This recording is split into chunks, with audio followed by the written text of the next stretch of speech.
రామాపురం పాఠశాలల్లో రాజు, రఘు చదువుకునేవారు.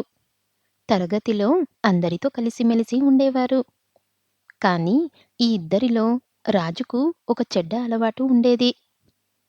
తరగతి గదిలో ఎవరు ఏ కొత్త వస్తువు తెచ్చుకున్నా వారికి తెలియకుండా దాన్ని తీసుకునేవాడు.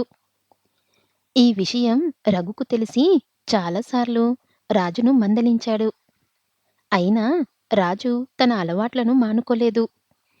ఒకసారి రాజు పుట్టినరోజున వాళ్ళ మామయ్య అతనికి ఒక అందమైన పెన్ను బహుమతిగా ఇచ్చాడు. అది రాజుకు చాలా బాగా నచ్చింది. దాన్ని జాగ్రత్తగా బ్యాగ్‌లో పెట్టుకొని బడికి వచ్చాడు. స్నేహితులందరికీ చూపించి గర్వపడ్డాడు.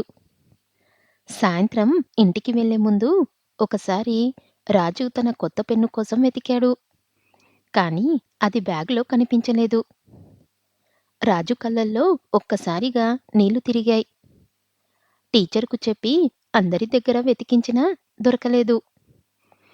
ఇంటికి వెళ్ళాక కూడా రాజు దాని గురించే ఆలోచిస్తూ బాధపడ్డాడు. తెల్లారి బడికి వచ్చేసరికి రాజు ముఖం పాలిపోయి ఉంది. రాజును చూసిన స్నేహితుడు రఘు తనను పక్కకు రమ్మని పిలిచాడు. నెమ్మదిగా తన జేబు నుంచి ఒక పెన్నును తీసి ఇచ్చాడు. దాన్ని చూడగానే రాజు ముఖం చిచ్చుబుడ్డిలా వెలిగిపోయింది. రఘు, ఇది నా పెన్నే. నీకెక్కడ దొరికింది? అన్నాడు. నిన్న నీ బ్యాగ్‌లో నుంచి నేనే తీశాను. ఇప్పటికైనా తెలిసిందా రాజు?